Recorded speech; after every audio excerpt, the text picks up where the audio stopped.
What did you tell her? I told her that I had started dating other people once she had moved out of the house. At that point, I figured the engagement was over. Is that what gave you the clue? Yeah.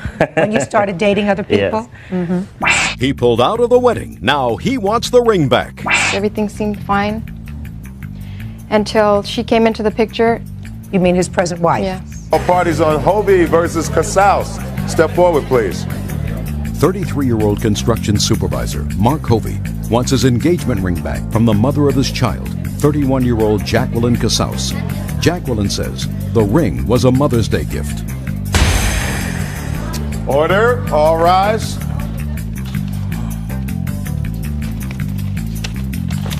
Yeah, this is case number 166 on the calendar in the matter of Hovey versus Casaus. Parties have been sworn in, Judge. You may be seated. Ma'am, sir, have a seat. I'm trying to figure out the chronology in this case, Mr. Hovey. You and the defendant have a child together. Right. How old is that child? She's 4. Child is 4. But according to your complaint, 2 years ago, you decided to become engaged to the defendant. Right. It's putting things in sort of. And that didn't work out. You broke up. She kept the engagement ring. Right. 1996, 1997, and 1998. You want the engagement ring back or the money for it? Right. I always have. She says she turned it in for the money. Yes, I did. When did you do that? About 17 days after he gave it to me. Is that right? Why? Because he had a gentleman come to my work and serve me with paternity papers for my daughter to prove that he was her father. And I called him and told him that I had no money. I was going to have to get a lawyer to represent myself in court. And the only thing I had of value was the ring. So since he was making me take him to court, I was going to take the ring back for the money. Well, what I find interesting are 2 things. I read your answer, and in your answer you say that this was not an engagement ring, but a Mother's Day present. So if it was a Mother's Day present, certainly, you know, you're not entitled to the ring back. What makes you think this was a Mother's Day present? We bought it on Mother's Day. It was with a Mother's Day card. I also got these Mother's Day phone cards that came with the present. And my son and my daughter were both with us the day we bought it. And we also bought Mother's Day presents for his mother at the same time. What did the ring look like? It was a regular engagement, like a wedding set. But he never said, "Will you marry me? Here's, you know, an engagement ring." We went to his grandmother's house after that to give the presents that he had bought for their Mother's Day, and I showed it to everybody as my Mother's Day present. That's not correct. Well, did you make plans to get married after you gave her the ring, sir? We never had a date set. At the time that I gave it to her, Well, you didn't have a date set when your daughter was born either. Right, I know, but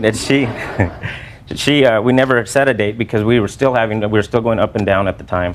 What do you mean you were still going up and down at the time? As far as our relationship was going up and down. You mean even when you bought this ring? Exactly. Well, then what'd you buy the ring for? Hopefully it would mean something, because I think she was having a problem because I never gave her an engagement ring, and she was having a problem with us not getting a for sure deal on us even being together. Well, do you understand why he brought this paternity suit? He said his lawyer told him that that was the first step. His lawyer is absolutely correct. Did you explain to her why, at that time, you filed this paternity case? Yes, I did. What did you tell her? I told her that I had started dating other people once she had moved out of the house. At that point, I figured the engagement was over. At that time, is that what gave you the clue? Yeah.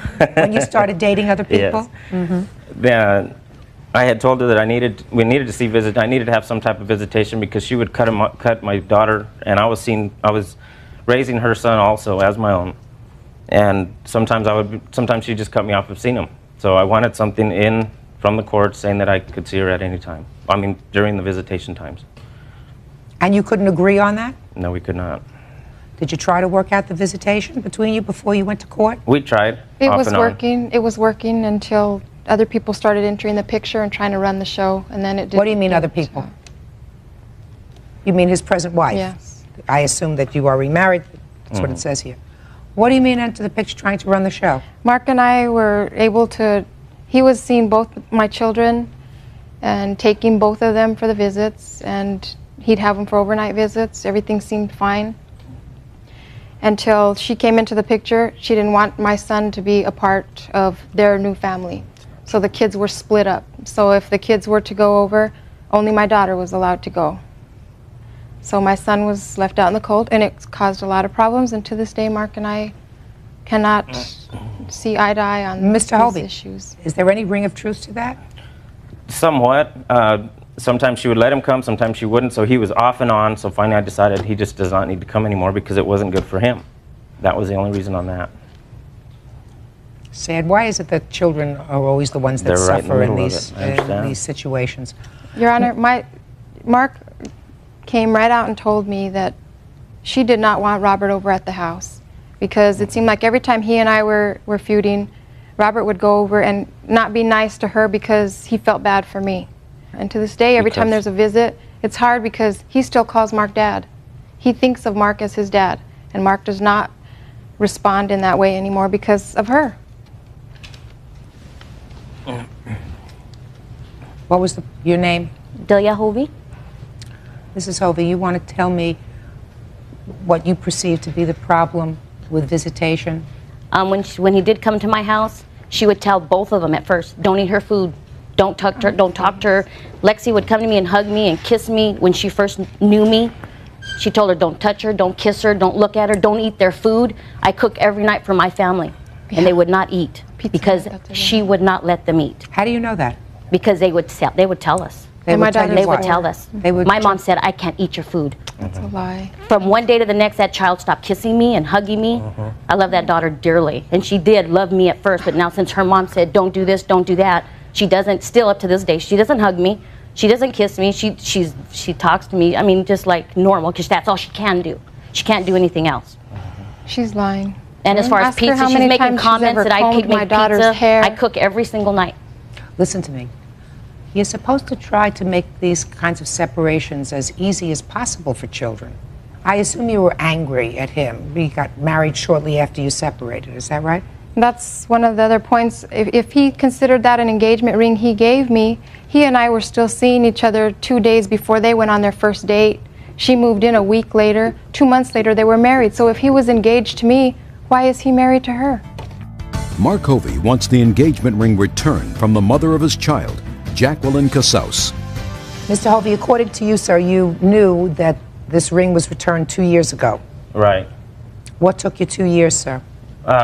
It's just I figured that my visit, my statute of limitations was coming up in October when she returned the ring, and I wanted to see if I can get something done before that.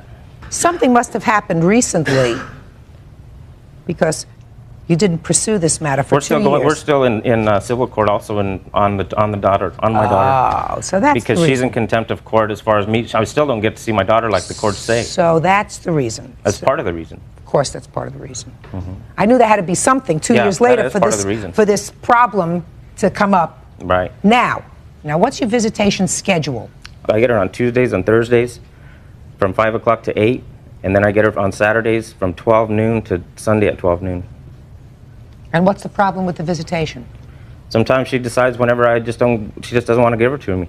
Do you go every time to pick her up? I make a police report every time. Yes, I do. And I make a police report every time she doesn't let me see her. What's the problem with visitation? He's supposed to pick her up by 5, and if he doesn't pick her up by, and this is in our court papers, he has 15 minutes. If he is more than 15 minutes late, he cannot pick her up. Because at the beginning That's it was, not the case. he was supposed to pick her up at 5, and sometimes he wouldn't show up till 7:30. And Okay. think because he came at 7:30, he could start his visit from there. That's just, I mean, I'm just giving No, an Your example. Honor. Just, Mr. Hovey, shh. This is all not new. I want to tell you something. I understand. I've heard this story 1,000 times. So because he doesn't come on time, you had put in the court order that he's got a 15-minute grace period. So that he would try to start coming on time instead of just, his reason to me when I asked him is, why can't you come on time? He says, you have no life. You don't have anything else to do, so you could just sit there and wait for me. And I know it was a sarcastic remark, but I said, no, I am not going to So we had it put in the court papers, and if he picks her up at the babysitter documents what time he comes, and I told her, if he's late, call me, I will come back from work and pick her up. Have you come late to pick up your daughter? I've never been over 15 minutes late. If I was going to be late, I have her number to call her and let her know if I'm going to be late. And how many times have you done I have that? never called her once.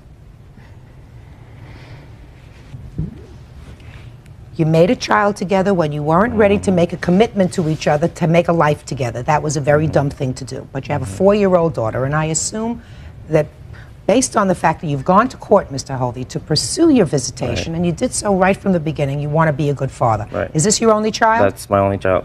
Well, no, I have a 4-month-old now. Okay. He forgot. But for a long time, this was your only child. Right. And you pay child support? Yes, I do. How much do you pay? $579 a month. Well, that's a reasonable amount of child support. And you're working too? Yes, I am. So, your daughter is supposed to have a father.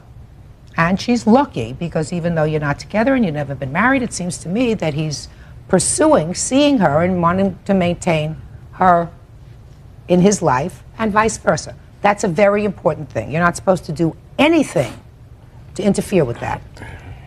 Anything. As a matter of fact, you're supposed to put whatever bad feelings that you have about him and his present marriage and everything else, you're supposed to try to shelve that if you can for the good of your child, because you have 2 children. This gorgeous young man over here.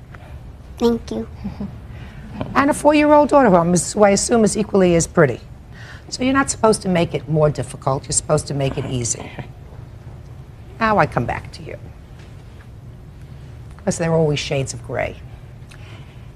There is some truth, I think, in what she says when she says that you have on occasion made a sarcastic remark. Listen, Not that one, I have not. I have made some, yes. you have made some, but Right, not but one. not that one, right. All right. Well, I won't even ask you, give me an example, because I'm sure you have. So you're supposed to show nothing but respect for her, because you may not love each other anymore, but she still is the mother of your child. You're supposed to try to be nice to each other. Mr. Hovey, I am unsympathetic with regard to your request to get your money back for this ring, for several reasons. Not the least of which is that you waited 2 years to do it. You knew that she had returned the item immediately. You rested on your laurels and did nothing. And the precipitating factor in your coming to court today is this other lawsuit that's pending now. This will only exacerbate that. You're not supposed to make it hard for him to see the child. You're supposed to make it easy for him to see the child. I don't mind him seeing her. I know she loves him. I know he loves her. But when she comes home, when she's got bruises on her or she's not combed, we have a thing on that right now because he hit her with a hockey stick when she was at his house. Just a second. Are you suggesting that he hit her in anger with a hockey stick? Yes, he did, and he admitted it. We have court papers. The police were called in. Child services. Just a was second. called Who called the police in? I did. Of course you did. That has been investigated and that has been closed. Actually, her doctor called them. When I took her to the doctor's the one that called because she said she cannot let that pass. Just a second. What did this bruise look like, madam? In the words of the doctor, it was about as... No, you tell me. It was... A black and blue mark? Yes, about as big as a silver dollar or a $50. And for that black and blue mark, you took her to a doctor? Yes, I did. Why? Because she came home crying, telling me that her dad had hit her with a hockey stick. Mark Hovey wants the ring or the money from former live-in lover and mother of his child, Jacqueline Casaus. There's a lot of pathology here. Did you hit your daughter in anger with a hockey stick? I had hit her. I had tapped her on the side right here. We were playing and she had hit me in the back of the head with the hockey stick. And I grabbed the stick from her and I went like that. It didn't, the bruise wasn't even a bruise. If she did bruise, I will take full responsibility for it. Okay. So But what you're telling me, she not. hit you in the head and you took it and you said, don't do that, and you went like Right, this. and I hit her Not on the side. smart, Mr. Hovey. Right. Not smart. I understand. All right. But it was investigated and it was closed. I assume that it was because you still have your visitation. Yes, sir. All right. Lighten up. Don't look for excuses. I don't look for Yeah, excuses. sure you do. No. When it comes to my put your hand kids- down. You're not supposed to get involved in this thing. Yeah. Not supposed to get involved. When it comes to my kids, they're all he and I have. If he's not watching out for them, I have to watch out for them. Just Madam, like if they were at his let me house. tell you something. He acted. sure you He have. acted not too smart, biting his child with a hockey stick. That didn't require you taking the child to a doctor for a black and blue mark that was the size of a silver dollar. Doctor getting involved, as the doctor has to, and making a report to special services. You knew that that was going to happen.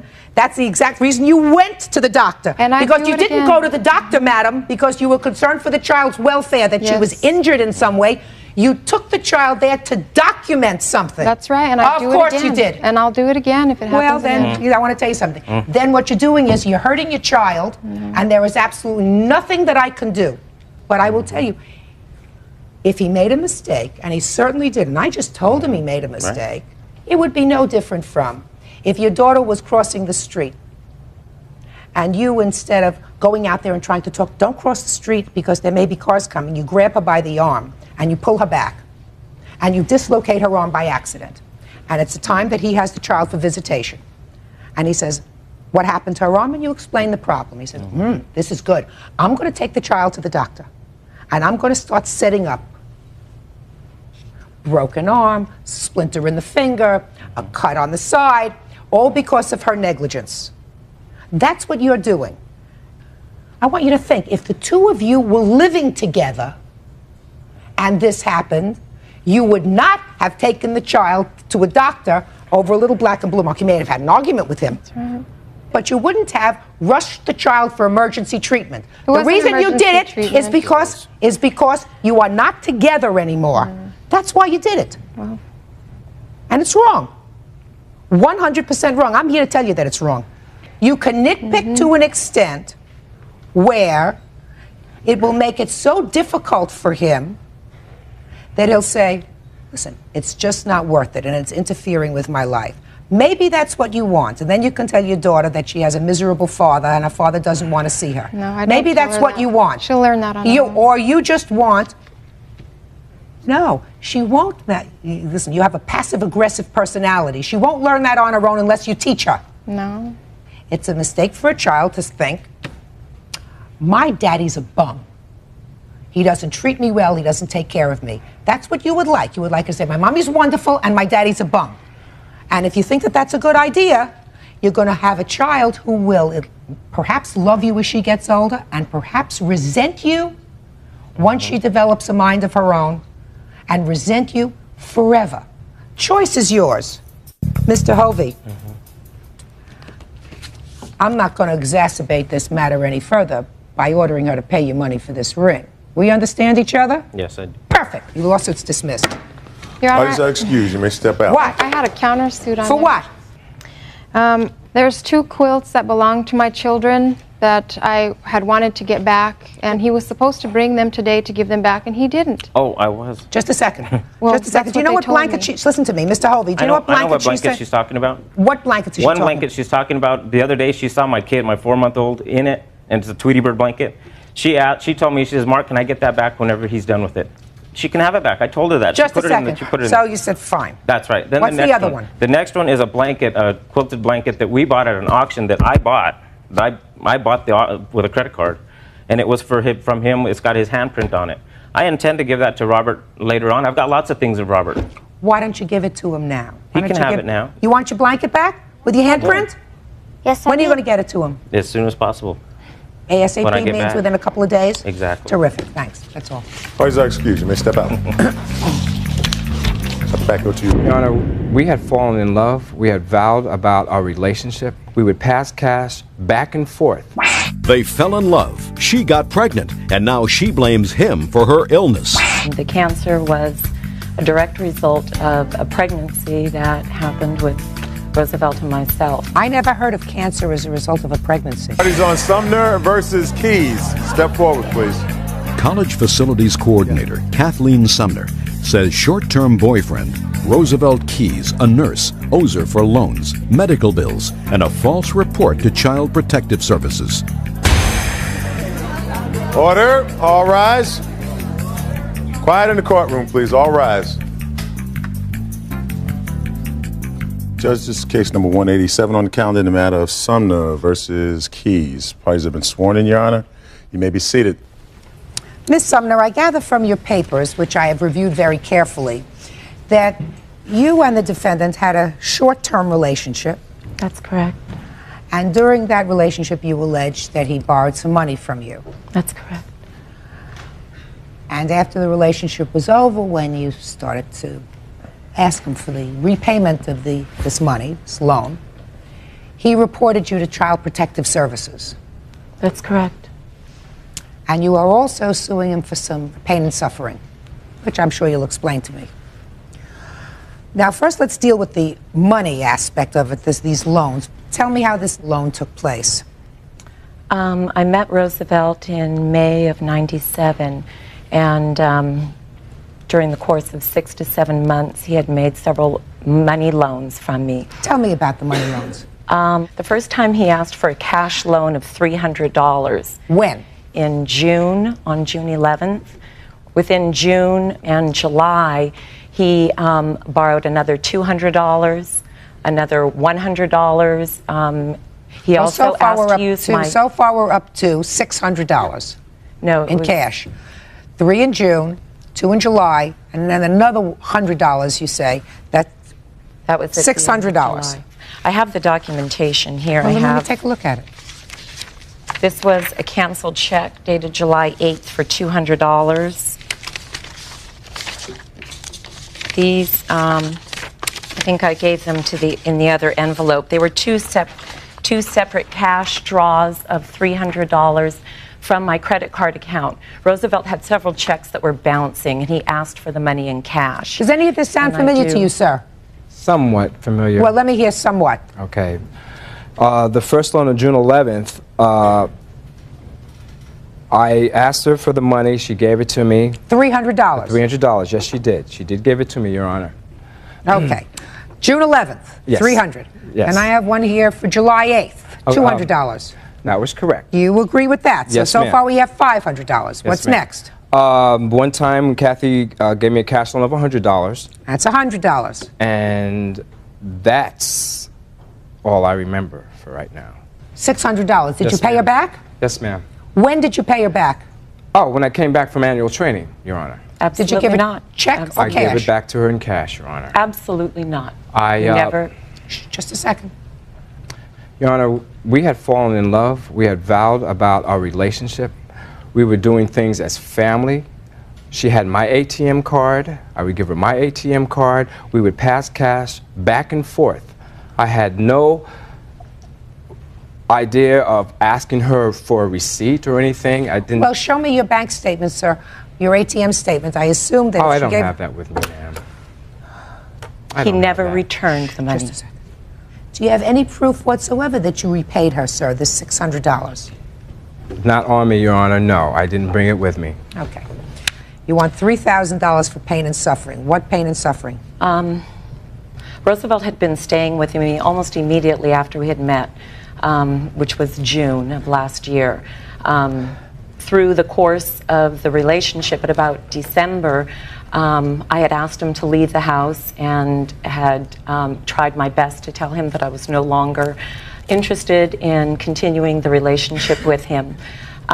He made a lot of very volatile phone calls to my home. He left several notes and messages on my mailbox, including ones of this nature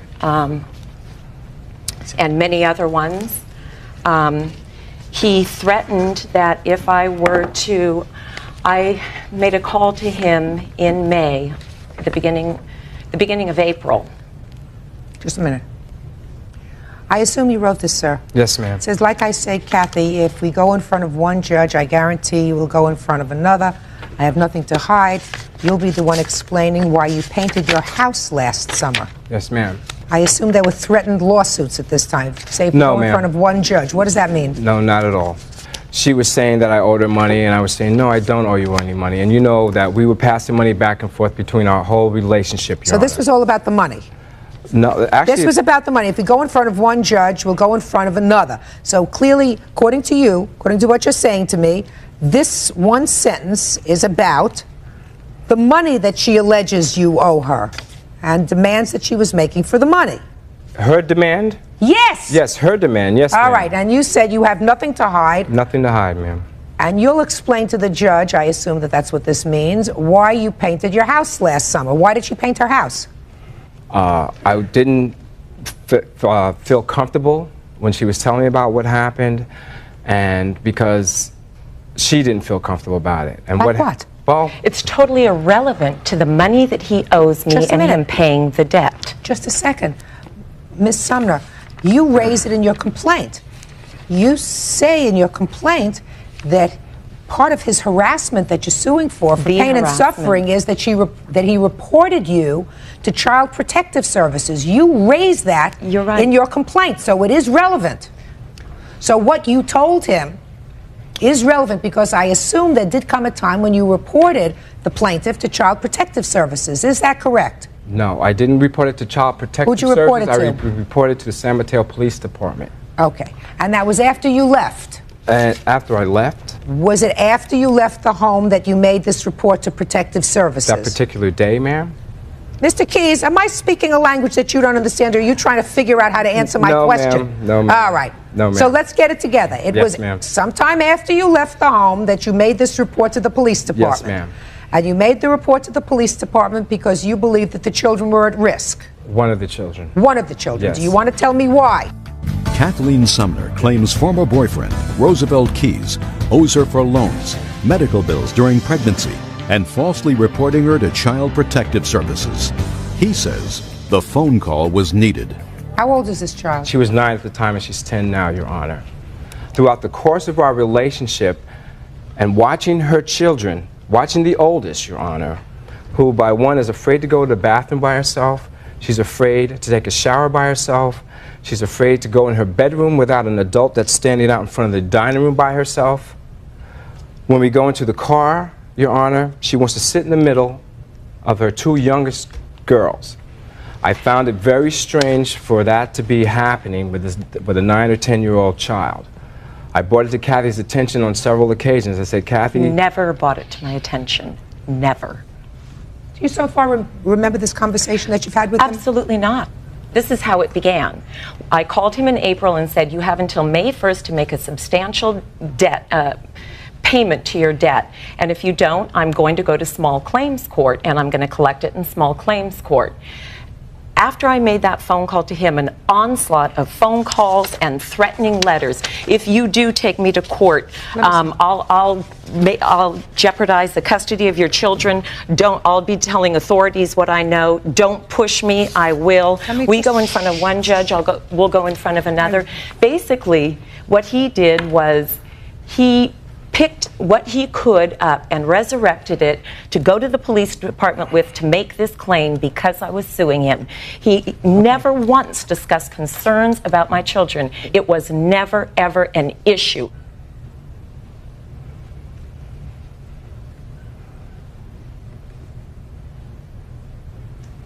Okay. There are certain telling things in these letters. Yes, ma'am.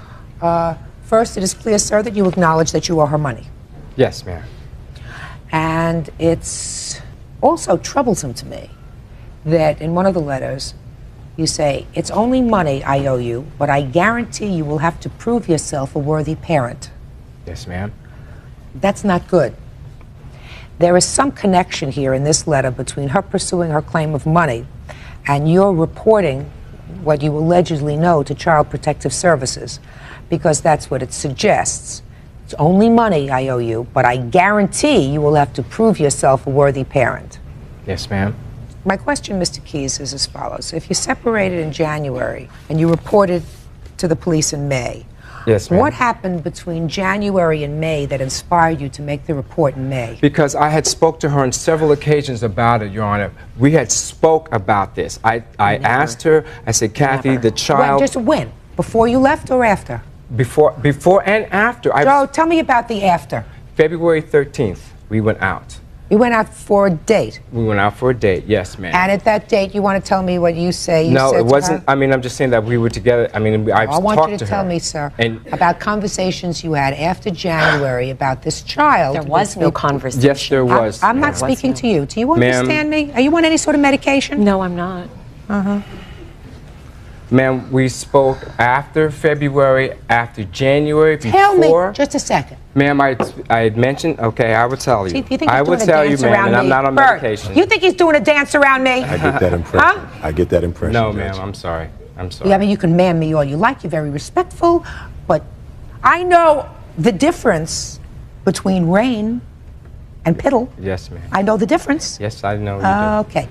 So what I'm asking you, sir, is after January, you tell me when you discussed with the plaintiff your concern about her daughter.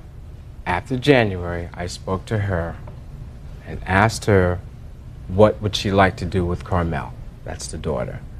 I asked her, you know that you're aware, and I'm aware that there's something wrong with your child. And she was aware. Sometimes she would not respond because it was such a sensitive subject, Your Honor. And I said, Kathy, I have to report this. Mr. Keys. Yes, ma'am. What I am telling you, sir, is I do not doubt that you may have had certain questions with regard to the welfare of this child.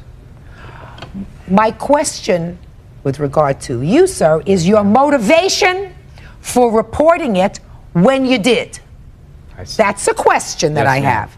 And it's a question that I have that seems to be borne out in your own handwriting. Yes, ma'am. We understand each other now, Mr. Keys? Yes, I do. Okay. Okie dokie. Now, when he reported this matter to the police, the Child Protective Authorities called in, madam. The police department called me first and said that a report was made to their office, a child molestation against my oldest daughter, Carmel, and they had gone to her school, they had pulled her out of class, and they had interviewed her. Yes. They, as a course of protocol, had to report it to Child Protective Services as well, and the case was closed at intake after interviewing me, interviewing Carmel separately, and reviewing all information they had. And I have the documentation, the investigative narrative from the social worker who says that it was closed upon intake and the information was unfounded.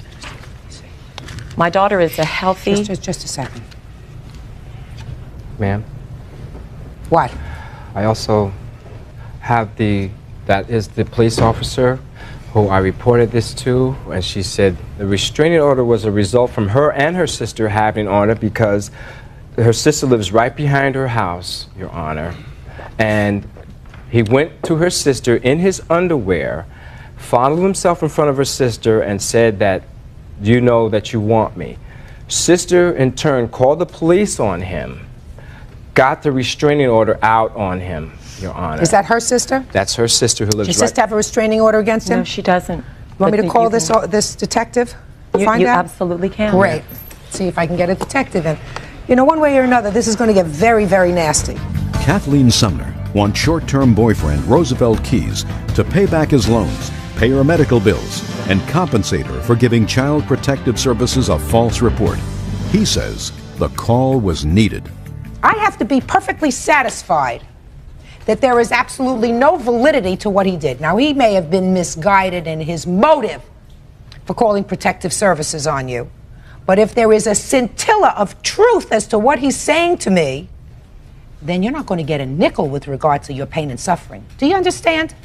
I understand that. Now, so that's why I'm trying to get a hold of these people. He seems to have information, and it would seem to me that if you did not pursue that, there's something wrong with your head. Right? Now, he also says to me that your sister had a protective order against you, or former, with regard to some unseemly sexual acts that he committed in front of her. You seem to say that that's absolutely false. That's not what I said. I did not say it was absolutely false. I said my pain and suffering is a result of he took stuff that happened over a year, 2 years ago, and resurrected it for the sole purpose of trying to deter me from filing a claim in small claims I don't court. doubt that he was not motivated by his desire to see to it solely that the children were safeguarded. But if there is truth to what he says, if this detective tells me that your sister had a restraining order against your, I'm going to have a problem with you. There was no restraining order, and you're welcome to go ahead and call the police. What's her sister's name? You want her telephone number? No. Oh, maybe. She's the one who told me, Your Honor. 548. And it's a 650 area code.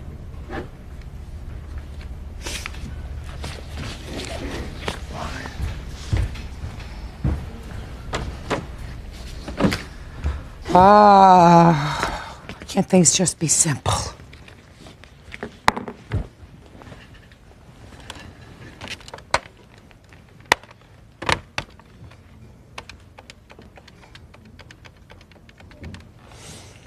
Is Victoria Jacobs there, please?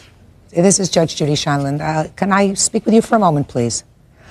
I have your sister before me in a case that she's currently trying before me, and an issue arose with regard to an allegation with her or some action that you had against him where you obtained a protective order.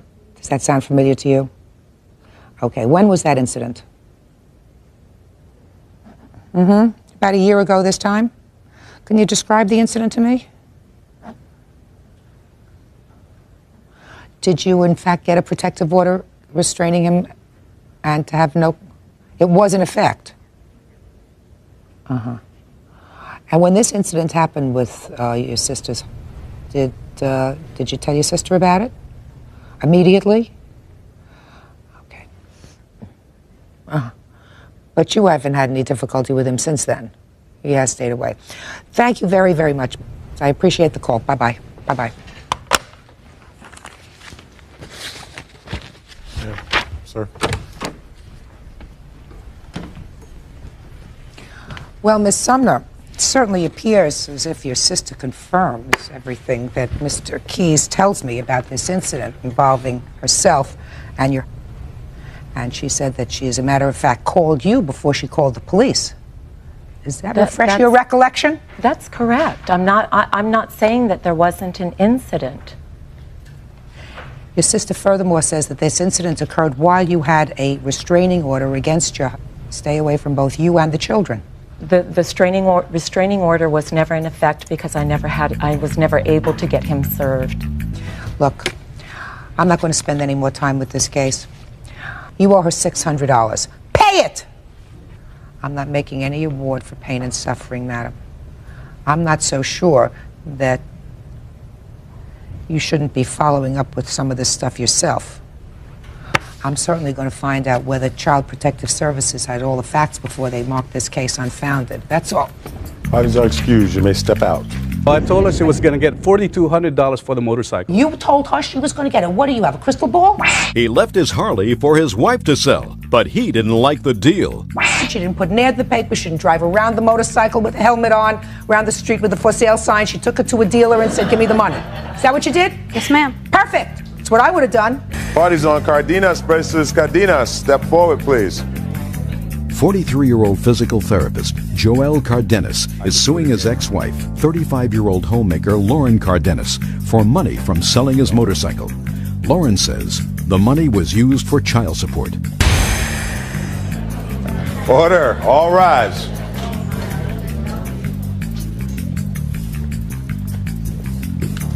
Yeah, this is case number 164 on the calendar in the matter of Cardenas versus Cardenas. Parties have been sworn in, Judge. You may be seated. Sir, have a seat. You folks are currently divorced. Yes, ma'am. And you, sir, are under a $1,200 a month support obligation Yes, ma'am. for your former wife and your two children. Yes, ma'am. According to your complaint, in addition to your wife and your two children, you also used to have a motorcycle. Yes, ma'am. And you were called back to the Philippines where your family is. Right, because my dad was debilitated. And you left your motorcycle with your former wife to sell. Yes, ma'am.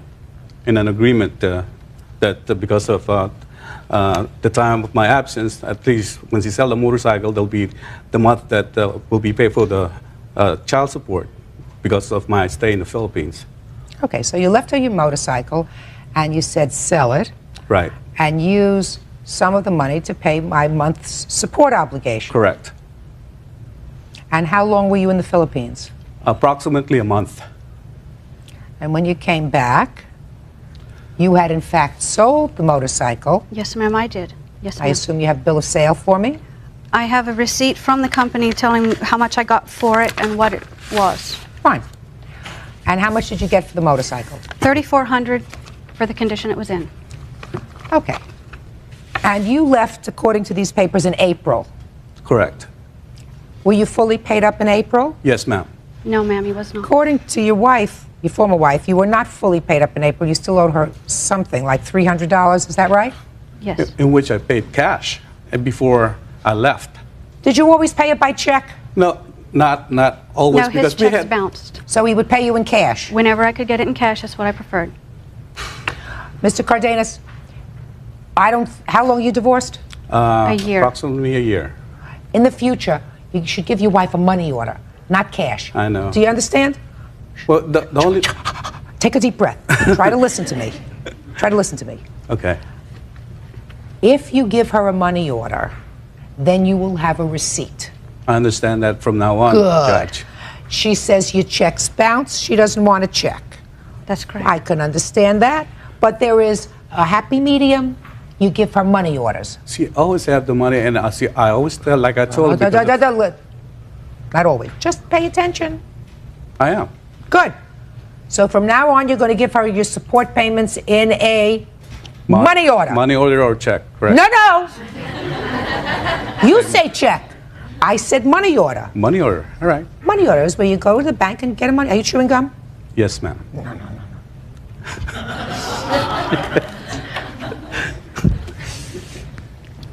Okay. Let's not talk about April. April is $300. You came back in May. Yes. Did you pay your May support payment? I did not, because he sold the motorcycle. So you didn't pay May? I didn't. So let us take off $1,200 for May. Less $100 because he owes me. She owes me $2,000, which I loaned to her. Are you supposed to pay him $100 a month? Yes, I had originally was going to pay his life insurance policy. Right child now, support. you're supposed to pay him $100 a month? Yes, ma'am. Okay. So $3,400 you got for the motorcycle. Yes, ma'am. Less $1,200 for your May support payment is $2,200 plus $100, right? Because you're supposed to get from her $100. Right. Right? So that means that you should have gotten $2,300. Is that right? Now, did you pay June? No, he didn't. You didn't pay June. Correct. So less $1,200. May I appeal also? Just a second. Less $1,200 brings it down to $1,100. And you still are supposed to give him the $100. Yes, ma'am. So we got to add on another $100 there. Now we're up to $1,200. Now we're now in July. Did you pay July? No, the reason being. Did you pay July? No, because he said you paid up till July. Just a second. So you didn't pay July? No, because she stated that I'm paid up till July from the sale of the motorcycle. Just a second. So you said I'm paid up till July, so you didn't pay her in July. Correct. So $1,200 less $1,200 leaves zero. Plus $100. Plus $100. So what are you here for? What are you here for? Well, the motorcycle is in a mint condition. I have my witness here that he could testify that the only thing wrong was it's got a flat tire. And all the things that he's saying about the deductions, it's not true because... Shh, just a second. So what you're saying is she should have gotten more for the motorcycle. Correct. But you didn't tell her what to get for the motorcycle. You left her the motorcycle to sell. Yes, and I asked for the receipt, which she didn't give me. Oh, well, let's give him the receipt. Is this it? Now he's got a receipt. Now you got a receipt. Why did she wait till I get down Just a here? second. Now you got the receipt. And you didn't tell her, don't sell the motorcycle unless you get $4,000 for it. You said, here's the motorcycle, sell it. She sold it. She may have taken the easiest way. No, I told her she was going to get $4,200 for the motorcycle. You told her she was going to get it. What do you have, a crystal ball? No, it's a blue book value. Did you say to her, don't sell the motorcycle unless you get $4,200? Did you say that? Yes or no? I told her at least $4,200. No. Don't make it up as we go along. No, I'm not making it up. Yes, don't make it up. Did you say to her, do not sell the motorcycle unless you get this amount for it? No, I did not. Perfect. So she took the motorcycle and she sold it. She probably sold it the easiest way she could. She didn't put an ad in the paper. She didn't drive around the motorcycle with a helmet on, around the street with a for sale sign. She took it to a dealer and said, give me the money. Is that what you did? Yes, ma'am. Perfect. That's what I would have done. She got $3,400 for it, which means that you paid up for 3 months. And you didn't pay her anything. May, June, and July. Now, sir, I could understand you standing here if you said, well, when I came back, I gave her $1,200 in May, I gave her $1,200 in June, I gave her $1,200 in July, she owes me the money for the motorcycle. But I don't understand why you're here. Joelle Cardenas wants the balance of the money from the motorcycle his ex-wife, Lauren Cardenas, sold. Lauren says she used it because he was behind in child support.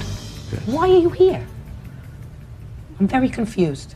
The reason why I'm here is to be able to get, if there's any amount of balance, which I didn't even know because she didn't tell me. I see. Your Honor, All he didn't right, know. so- I told him from the beginning how much I got for it. I did not have a receipt at that time. I had to go get it for court. I knew I'd have to have one for court.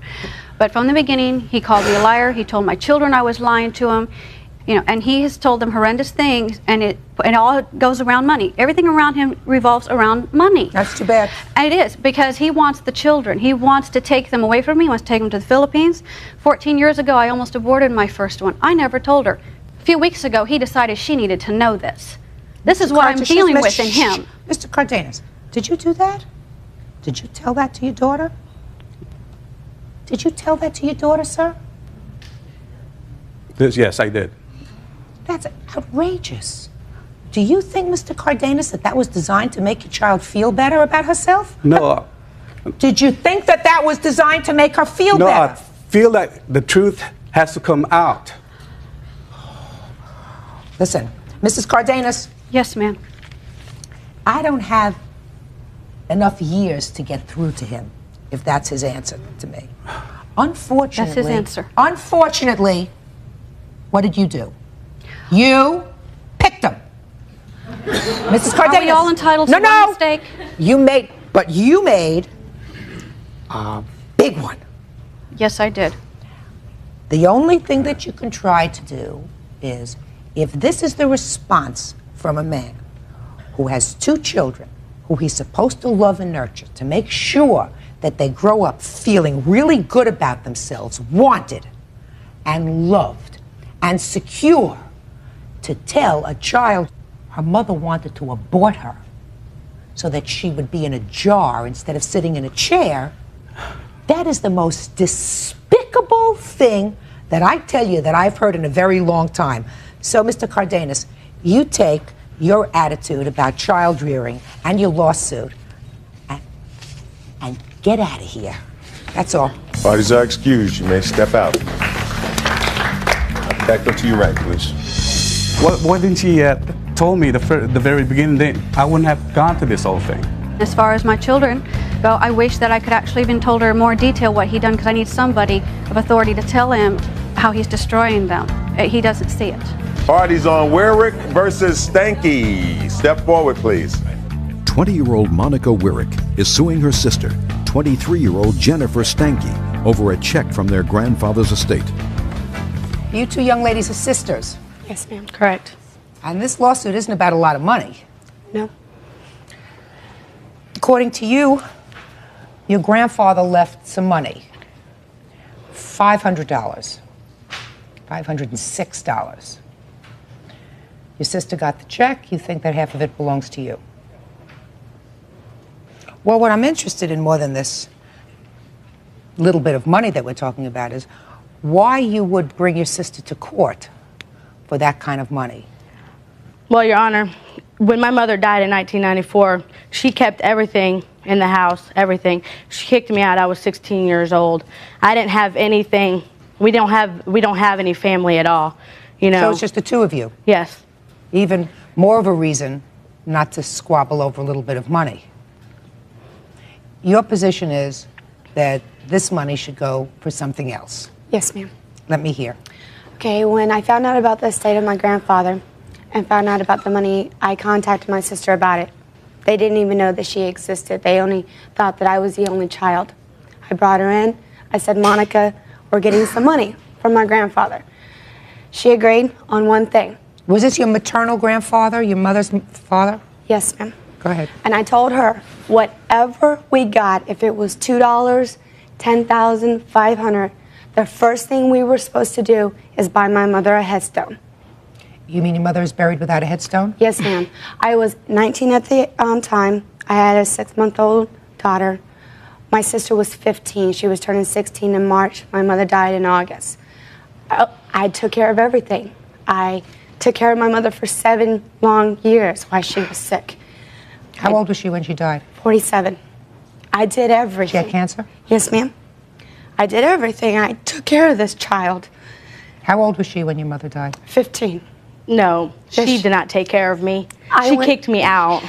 I went to the courts because I lost the house that my mother was buying because I was only 19 at the time. They didn't think I was more mature enough.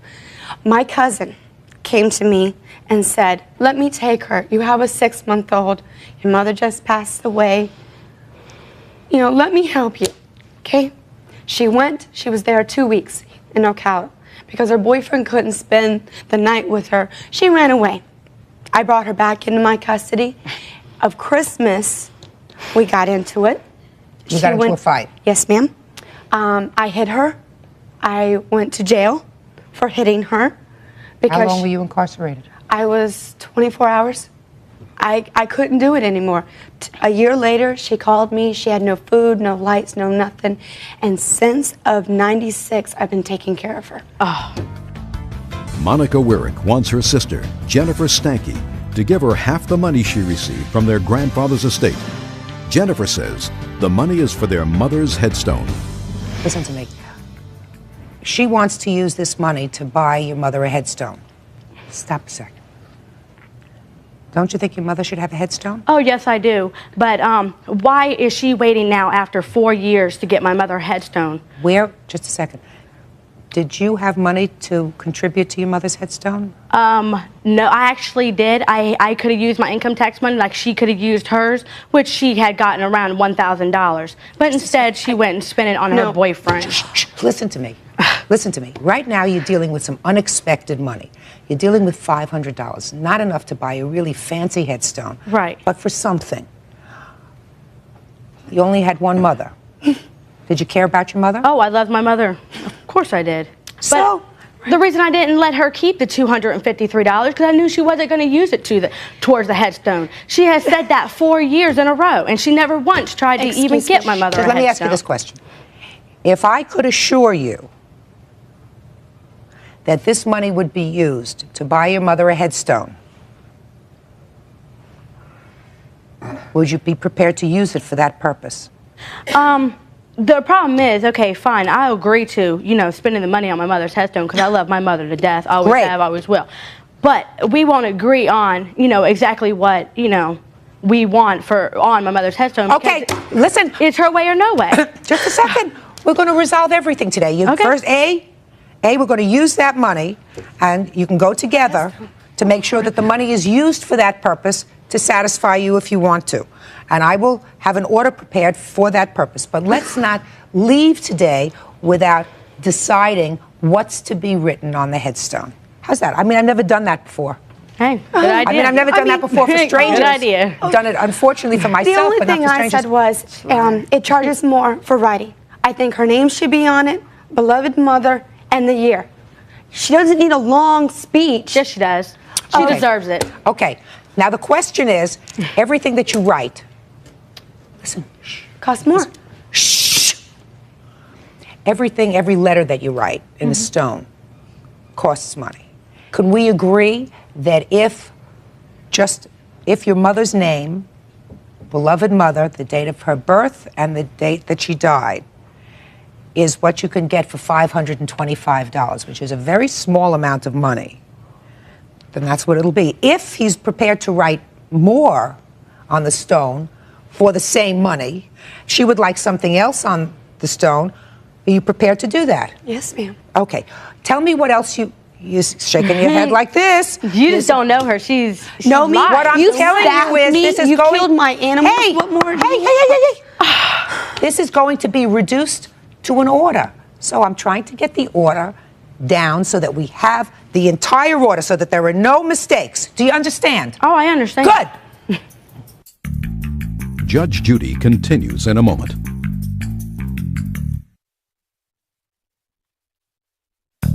Want justice? Call 1-888-800-JUDY. What else do you want on the stone? Maybe not so much the writing, maybe just the color of the headstone.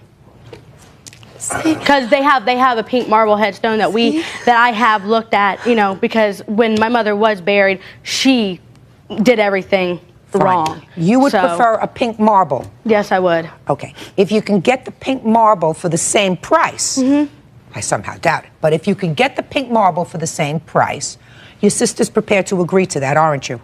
Yes, ma'am. Fine. What else? Good. So the order that the court will have drafted is as follows, that the $506 will be used to purchase a headstone for your mother. And the writing is not a problem because the writing is exactly as you've indicated and you've agreed to. Her name, beloved mother, the year of her birth, and the year of her death. It will be a pink marble stone as per your request if that can be honored at the same $525 price. Agreed? Agreed? Yeah. Great. That's all. Thank you. Parties are excused. You may step out. You agreed to allow Pares to adopt your unborn child. Is that right? Yes. But when the day arrived, she changed her mind. And I started to think about it, and I didn't want to send my son with someone else. I went through a lot of heartache. Have you had any success with finding another baby? Yes, we did. You did? Yes, we Yes, did. we have. Oh, that's wonderful. He's on Paré versus Smith. Step forward, please. Jacques and Nicole Perret claim 20-year-old Christine Smith changed her mind after agreeing to their adoption of her baby. They are suing Christine for money given during her pregnancy. Order. All rise. Your Honor, this is case number 181 on the calendar in the matter of Paré versus Smith. Parties have been sworn in, Judge. You may be seated. Mr. and Mrs. Paré, you were attempting to adopt a child. Went through, I assume, since I'm familiar with these adoption proceedings, went through some agencies and finally decided you would go to a lawyer. And the lawyer told you what you're supposed to do. And ultimately, you found the defendant who was pregnant. That's correct. Yes. And you agreed that you were not in a position to raise a child, another child at the time, and you agreed to allow the Parés to adopt your unborn child. Is that right? Yes. And you needed some financial assistance? Yes. Which I started receiving in my 3rd month. From them? No, from their attorney. But the money came from them? Right, they paid the attorney at the end. Yes. And how much money did you receive? I received roughly $3,000. Well, we have documents indicating differently. I'm not certain. Don't have an exact amount. How much money did she receive? She received approximately $3,400, and then there's another $1,000 fee that was owed For the lawyers. from the lawyer. Which lawyer? Your lawyer? Our For intermediary. our lawyer, right. So it was a total of $4,400? That's correct. Yes. That you had out of pocket? Basically, including the trip down there and all the money that I But the money that was, in fact, turned over to the defendant was $3,400. That's correct. And then the baby was born, boy or a girl? Boy. And the defendant changed her mind. Yes, she did.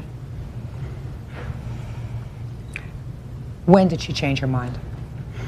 I believe it was Monday, May 11th, but I got down there on the 8th of May and arrived at the hospital, and she told me that there was a problem and that we needed to talk.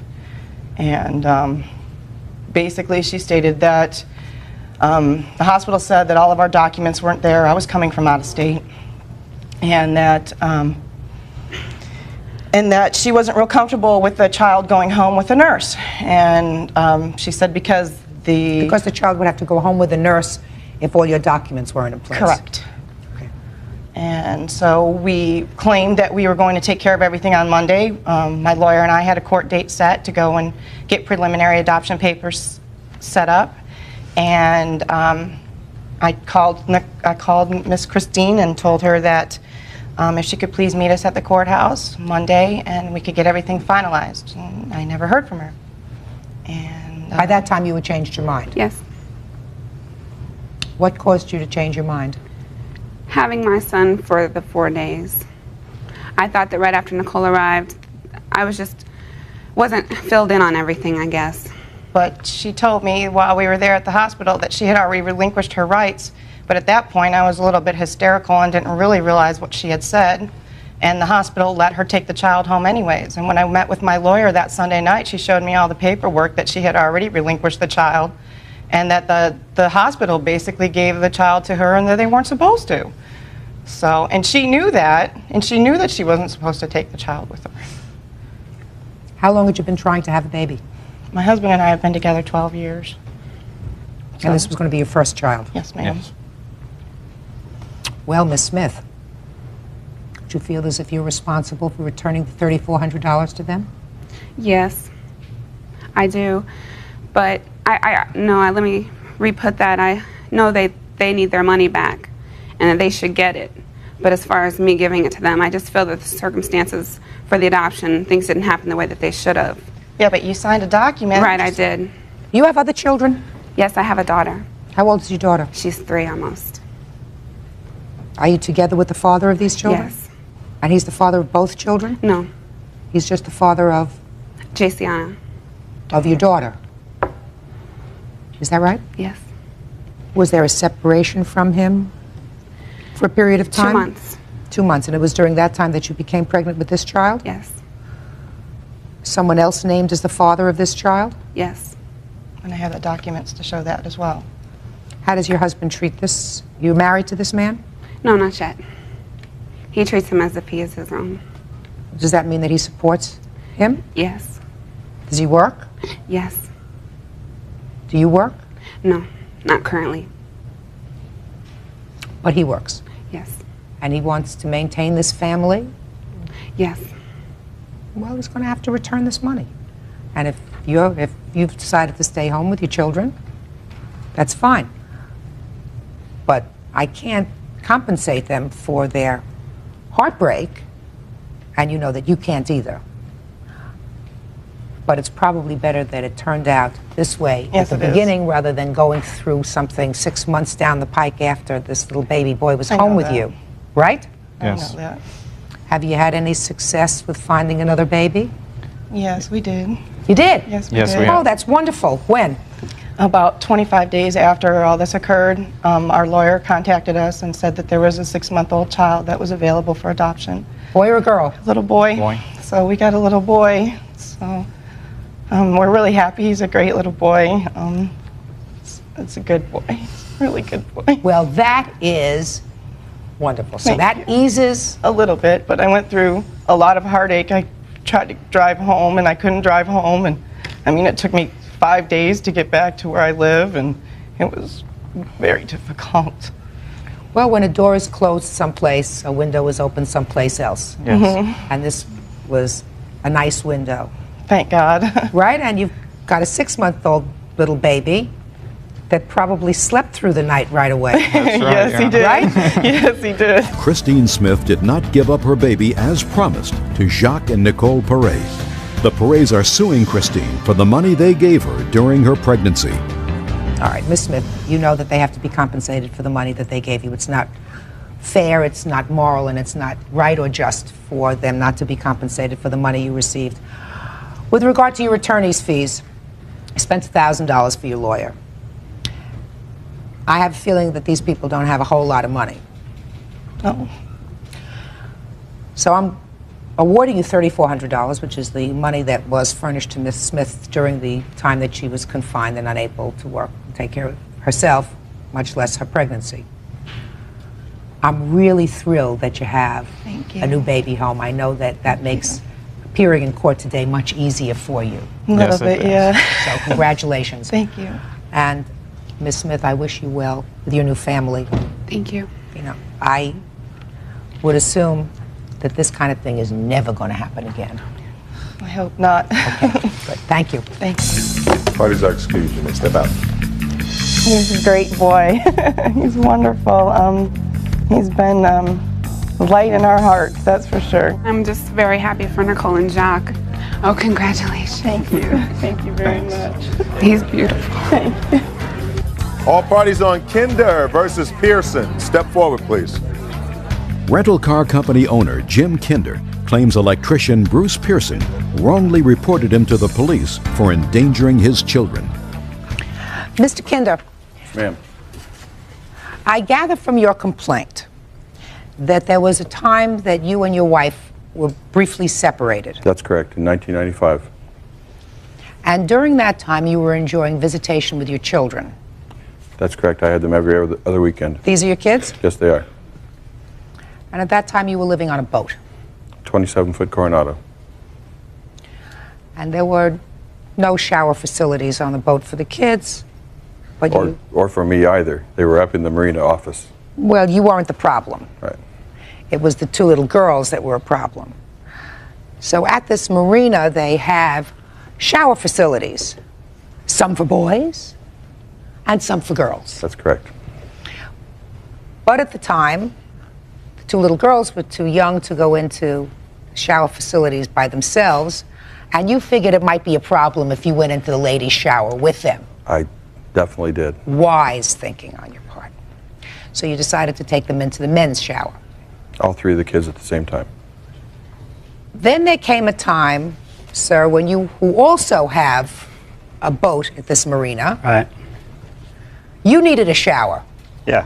I'd gotten home from work late, went up to shower. So you went into the boys' shower room. Right. And while you were lathering up and washing off, you saw a little girl. Right. Who didn't have any clothes on. Right. And you didn't have any clothes on. Exactly. And at that time, you didn't see him in the shower room. Saw him leave the shower room. There's only 2 stalls. And that he left the little girl in one shower. I assumed it was a little boy.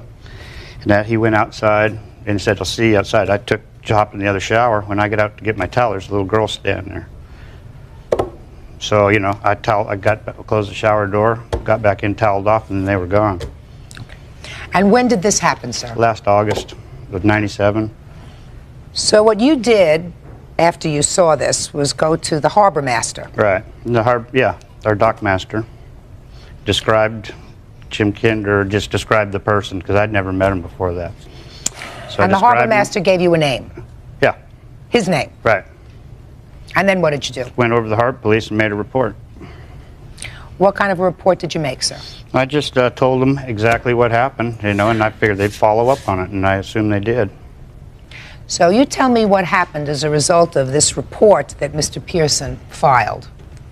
Because that's what your lawsuit is about, for falsely reporting this incident. Is that right? Well, it would be more accurate to say it was either, I think it was with reckless abandon, because we had... But that's what your lawsuit is about. Right. What happened as a result of this report? Right. Okay. What happened is that I got a phone call from some friends of mine who were staying on the boat, a married couple, and they said the police had come down looking for me, indicating that there was a matter involving sexual neglect of my children. I called the police immediately. This was on a Saturday morning, about 11 o'clock. And the police said, what is the story with this? We've had this information. I said, my kids have not been down to the boat with me since March of 1996, when my wife and I reconciled. And after the 11 months I was on the boat, I had enjoyed all of the boat I could stand for a while. So we hadn't been down there in a long, long time. Nevertheless, the police said, well, you know, you have to come down right away and bring the kids. And I mean, as a parent, you just have no idea what goes through your mind. So you started to get a little nervous. Well, I was both nervous and I was furious. I was shaking. I was so mad. So I took the kids down, and in the car, I told them, just, you know, answer whatever the questions the police ask you, and just tell the truth. So we got there, and the police wanted to separate us and take the kids in a private room, and I would not allow that.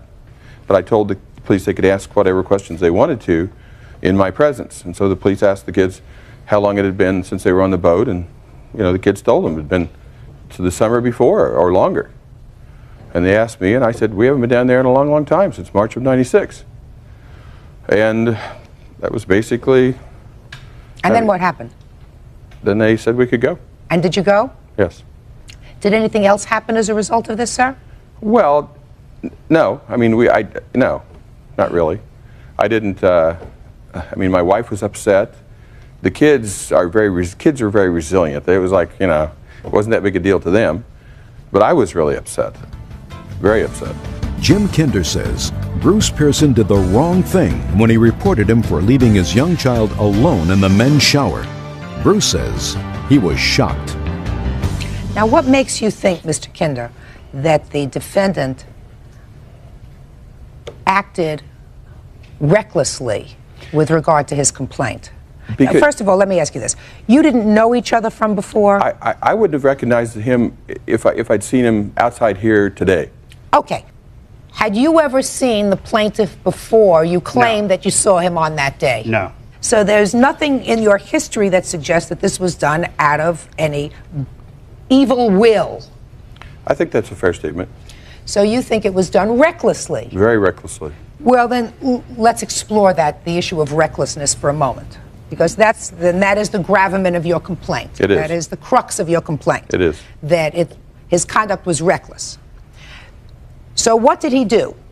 He saw this little girl in the men's shower. She was naked, he was naked. And he felt as if it was irresponsible for whoever's little girl it was to have been left there by a guardian, custodian, parent in the men's bathroom, because you never know what kind of perverts you're going to meet in the men's bathroom. I'm not talking about you, Mr. Pearson. You understand that? But you never know. So you would agree with me, Mr. Kinder, that somebody who would leave a child unattended, a little girl unattended, in a men's shower facility without forewarning anybody that there was a little girl there, please cover up, could we have 5 minutes, was acting irresponsibly. You would agree with that? I think I would really like to know a few more of the facts, but essentially I think that would be reckless, yes. You think it would be reckless. So we've accomplished that. Now, he saw a little girl in there. So what did he do? He didn't know who the person was, right? Right. So you went to speak to someone who was in charge. Exactly. And you described the person who you saw. Right.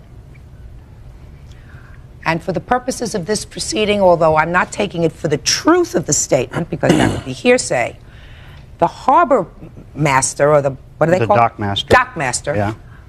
Gave you the plaintiff's name. Yeah, he told me, he goes, Kinder doing that again. And he gave you his whole name. Yeah. But you had never seen him there. Never. Which seems to support his statement that he didn't spend time at the boat for a long time. Right? Right. Okay. But the boatmaster gave your name, sir. Because I had all 3 kids in the men's room in 1995, 2 years before, 2 years and 3 months before. But Mr. Kinder, we're talking about your allegation of recklessness. He did what was responsible.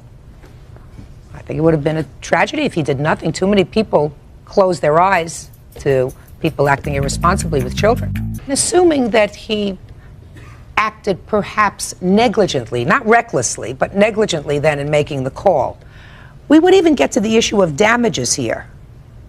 Now, according to you, kids are pretty resilient. You took the kids down, they asked a few questions, and the matter was over. So you had a period of a day or two when you were both nervous and angry. It wasn't pretty to see my wife crying about it.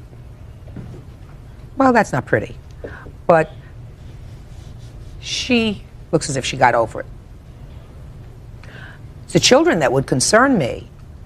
And according to you, the children, they bounced back. They were asked a couple of questions, and nothing came of it. That's correct. Wasn't reported to Child Protective Services. You weren't listed in the State Central Registry of Child Abuse and Neglect Perpetrators, right? As far as I know. It was over, right? Right. So's this case. Go home, take your gorgeous family home, sir. That's all. I desire excuse. You may step out. Said she grabbed your chin, like this? Yes. And you pushed her? I pushed her hands. I didn't push her chest. Who asked your son to leave the house? My husband asked him to leave the house. A family torn asunder. Judge Judy puts back together. First of all, I love my mom. I raised him the best I could. How about going out for breakfast together? That'd be great. Right after court? Great. Parties on Stringfellow versus Parrish. Step forward, please. Truck driver Ricky Stringfellow is suing his adopted son, 21-year-old store manager Tony Parrish, for not repaying a car loan. And he says he kicked Tony out for threatening his mom. Order. All rise.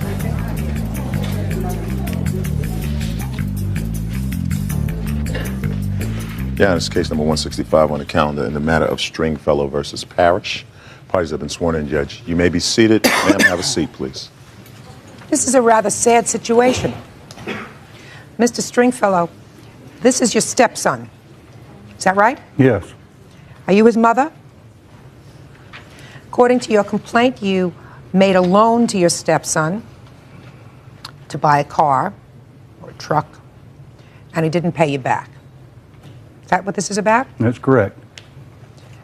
As a result of that, he says that he was asked to leave the house, and he has not really been able to have free contact with his mother. And you have a sister? Yes, ma'am. And a sister. How old are you? Now I'm 21. Tell me about this loan, Mr. Stringfellow. It's just a family loan. He was wanting to buy a car, and there was a used pickup truck involved. And I told him that I would loan him the money to fix the truck up, and he could drive that and would have no payments or low payments. And he didn't want to do that. He wanted to buy a new car. Mm-hmm. And I lent him the money. And how much money did you lend him? $1,400 and some change. Okay. And he bought a car. And what was your arrangement as far as paying it back? He was to pay his mother back at what was it, baby? His first paycheck of every month. The first paycheck of every month. How much was his first paycheck of each month supposed to be? It's around $400. Why don't you step up here? It was around $400. Okay. Judy, can I sit down? I have muscle spasms. Sure, absolutely. You feeling all right? You want to stop for a minute? Yeah, just give me a minute. I'll be okay. Sure. Can you tell me this story? Yes, ma'am. So the first paycheck came and you didn't get a payment from your son. Is that what happened? That's correct. Did you speak to him or did his stepfather? We both spoke to him. He usually gets paid on Friday. When Friday came and the paycheck, he didn't turn over to me. I asked him where his paycheck was. That particular time, the paychecks weren't going to come until Saturday. So on Saturday, the paychecks came, but he forgot and left it at the office. He'd bring it home on Monday. On Monday, he forgot it again. He would bring it on Tuesday. When Tuesday got there, he finally brought it home, and finally Wednesday, he tells us that he got health insurance at his work and that they had deducted the entire premium out of his check, and he didn't know it because it was short. So did he give you the check? No, ma'am. He had already cashed the check, and he had been instructed by his stepfather to bring the check to me in its entirety and that I would deposit it. Okay, did he give you any money? No, he did not. Who asked your son to leave the house? My husband asked him to leave the house. When was that? This was in probably, I would say, 1st of October. How much after this car loan? A little over a month, but leaving the house had nothing to do with the car loan. What was that about? He had gotten belligerent toward myself and his sister. How belligerent, Mrs. Stringfellow? Talking to me very abruptly, pushing me around. You mean physically touching you? And so my husband had told him that he would not endure this in our home and that he would need to seek other living arrangements. Okay, Mr. Parrish. First of all, I love my mom. She took me out of a bad situation, period. What do you mean she took you out of a bad situation?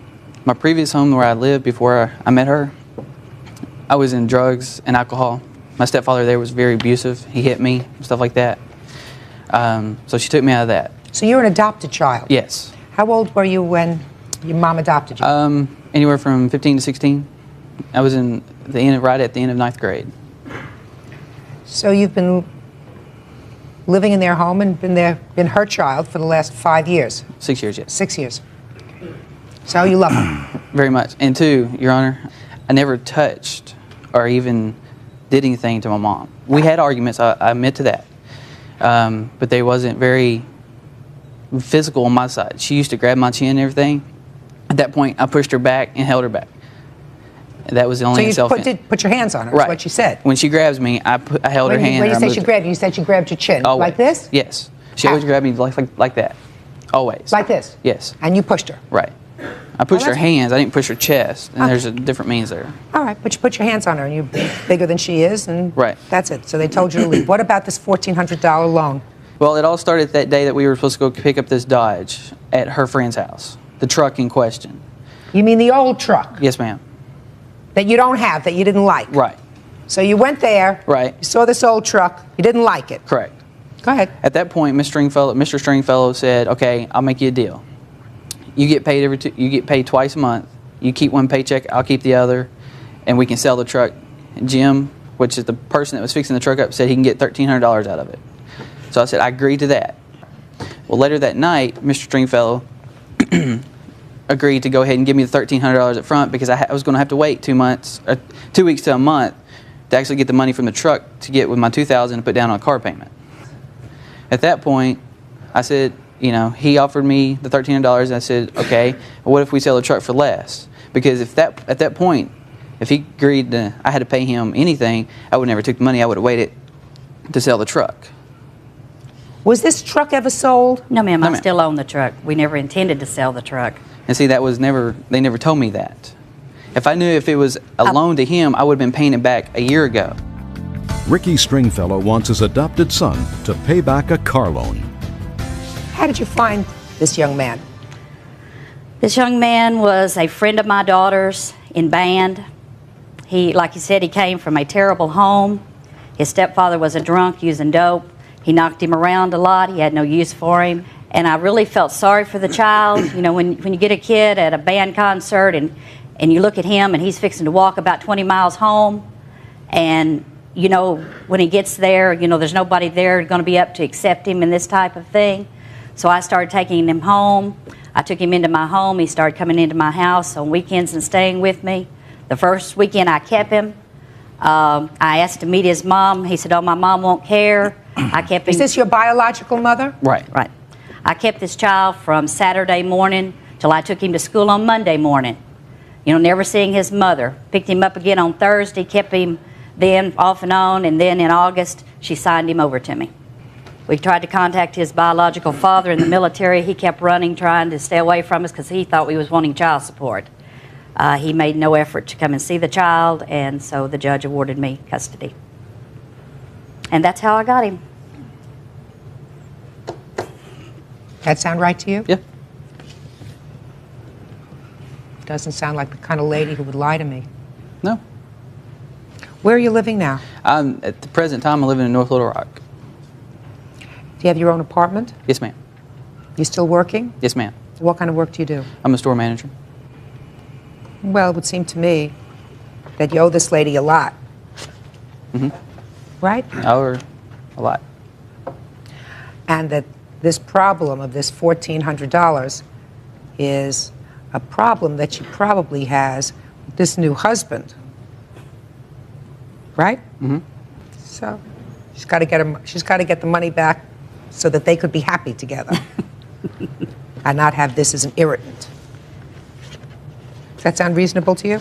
Yes, ma'am. Good. Next issue. You're an adult now. Right. 21 years old. Right? Your mother goes like this. Sit on your hands. Okay. You sit down with your spasm for a second. Thank you. You came into this family situation kind of late, sir. And it seems to me that your wife is a very special human being. She is. And it seems to me that with the kind of background and childhood this young man had, despite the odds, he turned out reasonably well. He's 21 years old. He's been holding down a job for 2.5 years. He supports himself now. He lives by himself. More than I can say for my kids at age 21, I can tell you that. So why don't we try to let this bad incident just go away? You think you could do that? It would be nice to have a fresh start. And the only thing that's kept him from being away from our home is I've told him when he comes into our home, he's to conduct himself as a gentleman and as a son. And that doesn't mean being abusive to his sister nor his mother. That's over, right? Yes, ma'am. So you traveled to court here from Arkansas? Yes, ma'am. Came on different planes? Yes. Stayed at different hotels last night?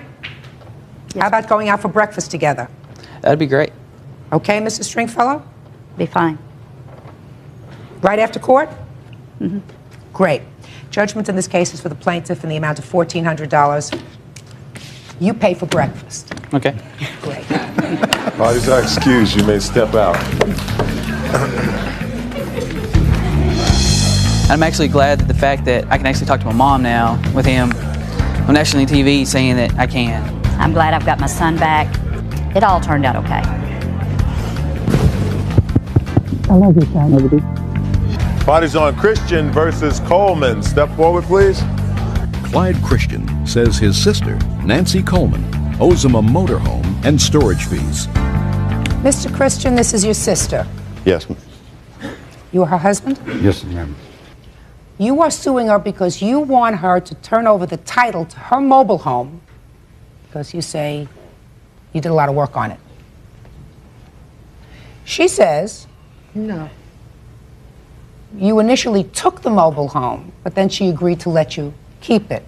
Borrow it. Borrow it because one of your kids needed it? No, he was going through a bad divorce at the time, and I felt sorry for him, and I let him use the motor home for a while. And I said, when you get your own place, then I was going to go get it. And I tried several times to go get it. He always come up with an excuse why I couldn't have it. And now he wants the motor home, and it's not right. Okay, so you want that back? Yeah. Correct. Plus my hand controls. What kind of hand controls? Hand controls that go in a vehicle for people that's handicapped, so you can use your hands to drive instead of your feet. Do you drive a car now? Not now, but I want to get me a car later. Okay. Not right now. All right, so you tell me, Mr. Christian, your version of how this motor home ended up on your property. Okay. In July of '96, my sister let us borrow the motor home. Okay. We took it to Yermo when I went to work there. In October the same year, I asked her to purchase the motor home. She said no, I could not. At that time, I asked her what she wanted me to do with it, since I'm not a storage facility. She told me to store it and keep it for her. I called and let her know that it was $15 a day, average Just a second. rate. Hold on. Mr. Christian, you borrowed it in July of '96. Yes. Did she charge you for using the motor home? No. Well, why should you think that you should charge her for storage? She's your sister. Yes. She didn't charge you for using it. Clyde Christian says his sister, Nancy Coleman, owes him a motorhome and storage fees. So why do you think that you should charge her for storage, which you say is $15 a day? When I asked her to purchase it and she said no, I asked her, what do you want me to do with this motorhome?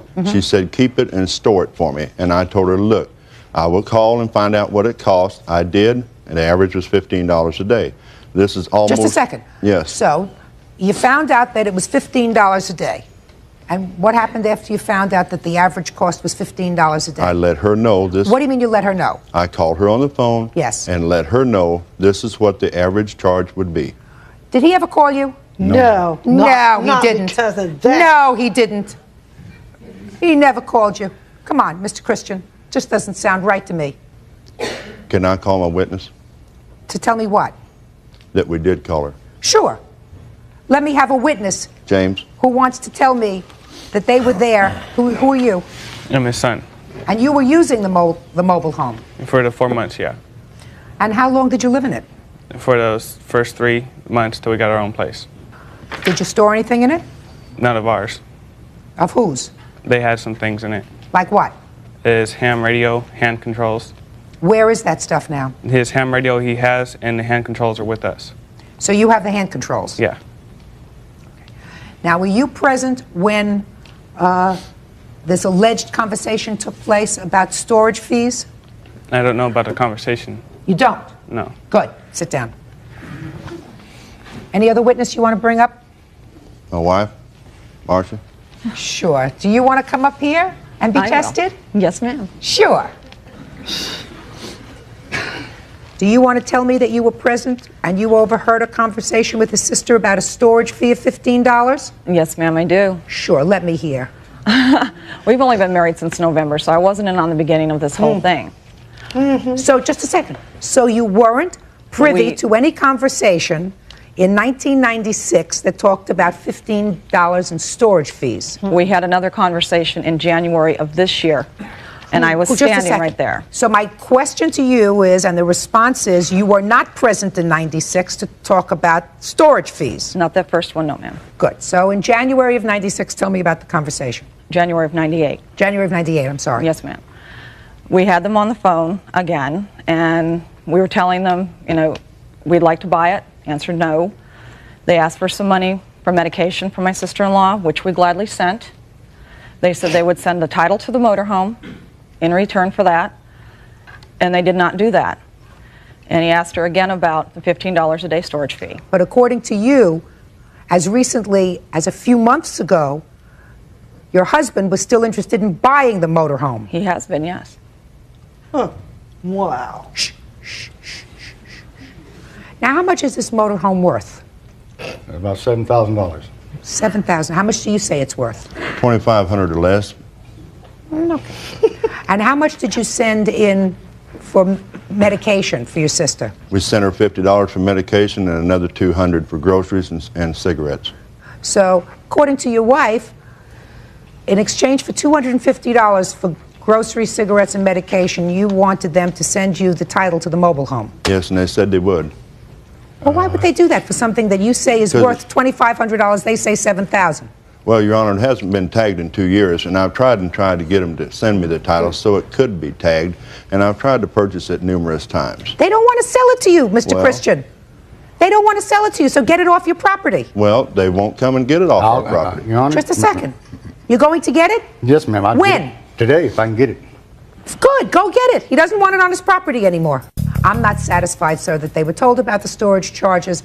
And in addition, I think that your sister was very gracious by giving you the motorhome to use in your time of need. And certainly, if you went to rent a mobile home or a motorhome, it would be substantially more than $15 that you want to charge them for storage. She wasn't charging you. She said if you need it, take it. Well, Your Honor, I didn't charge her with that. I didn't charge her till after the agreement.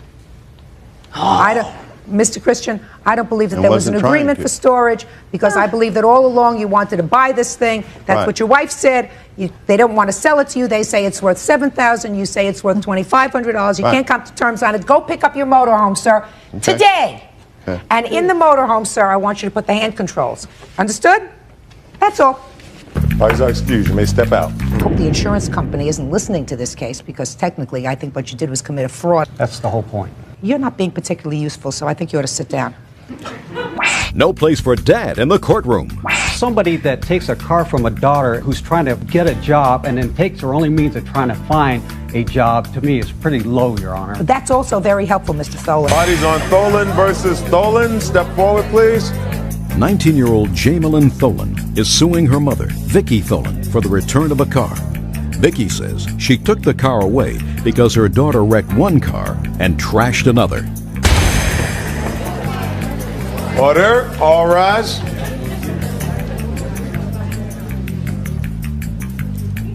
Your Honor, this is case number 168 on the calendar in the matter of Tholen versus Tholen. Parties have been sworn in, Your Honor. You may be seated. Miss Tholen, this is your mother. Correct. And I assume this is your father? Correct. Your Honor? Yes. I hate to interrupt, but I have a restraining order on this man, and I have his criminal record here. I'm not interested in his criminal record. You have a restraining Yes, I do, and he has... You have a restraining order against him, is what you're saying to me. Just a second. Are you in fear right now? No. Fine. It's not part of this lawsuit. Okay. According to you, your mother had a car. She put the car in your name when you were 18. Is that right? Yes, ma'am. And the first car, this first car, you did put in her name? Pay attention. Did you put this first car in her name, the car that was wrecked? When the car got wrecked, I put it in her name because she said, since I was a full-time nursing student. I'm Yes. leading up to something. The answer Yes. is yes, you put it in her name. Yes. Did she put it in your name before or after it was wrecked? The day that I got in a car accident. So the day that you wrecked the car, she put it in your name. Correct. The reason why she put it in my name the day I got in a car accident is for insurances purposes because I didn't have insurance. Because you didn't have insurance? No. Okay. Whatever. The car hadn't been yours. You were Correct. driving your mother's car. You wrecked the car. There was a check from the insurance company for around $2,500. Is that right? No. How much was it for? I have the bill right here. How much was the check from the insurance? The check from the insurance was $2,408.56. I'm sorry. I'd like you to pay attention. I said the check from the insurance was about $2,500. Yes. With that, your mother went out and bought another car. Yes. Didn't discuss it with you, according to you. But you drove that other car. Is that right? Yes. Yeah. Then, according to you, you got into a dispute with your mother. Yes. Well, tell me what happened. You're driving this car. Okay. Your Honor, I was staying with my dad. He currently just got done having back surgery, okay? And I could not leave him at the time. And she wanted to borrow the car to go see her mother in the hospital. And I said, I would love to give you, a ride down there or let you borrow the car, but right now I need the car. For insurance purposes, I was not covered on his insurance. Okay, so I could not drive his car. I had to use my own when I had to go run errands for him and stuff. Okay. So your mother, just a second. So your mother got angry. Right. According to you, and took back the car. Correct. And that's what you're suing her for, taking back the car. Because you think that since the insurance check was in your name for the first car that you trashed, that you totaled, and your mother used that insurance money to purchase a second car, that second car, the one that you were using when you were taking care of your dad's, was yours, and that she had no right to take it back. May I say something here? In a second. Okay. She's a grown-up. She signed the car over to you on the day you totaled it. I got in a car accident, the lady hit me. You were driving the car at the time it was totaled. Right. The theory of your case is that since the car was technically in your name at the time the insurance paid out a claim of $2,500, and since that $2,500 was used to pay for a second car, right, that you were driving, right? Right. That you were driving, that second car really belongs to you, and your mother had no right to take it away from you. Correct. Is that the theory of your case? Correct. Now I'll hear what you have to say, sir. Okay, long before Stand up. long before the accident even happened, my ex-wife had fully intended to give the car that got wrecked to Jamelin, but she likes to keep her little strings attached for a control. What's your last purpose. name? Tholen. Mr. Tholen, your comments, Mr. Tholen, are gratuitous and really have nothing to do with this lawsuit. May have something to do with the animus that may exist between you and your former wife, but they have absolutely nothing to do with I understand that. Absolutely nothing to do with the lawsuit. What I'm trying to, the point I'm trying to make here, Your Honor, is that this car, it's not like this car was just all of a sudden just given to Jamelin right after the accident. It was fully intended to be given to her long before that. Just 1 second. It was just a convenience then. It's irrelevant. Okay. It's irrelevant. I'm going to ask your daughter one question. Did you pay for the insurance on the car that was totaled? That's either a yes or a no. Did I pay for that? Did you pay for insurance on that car? Yes, I did. You did? Yes. You paid for the insurance on the car that was totaled? I have paid for it.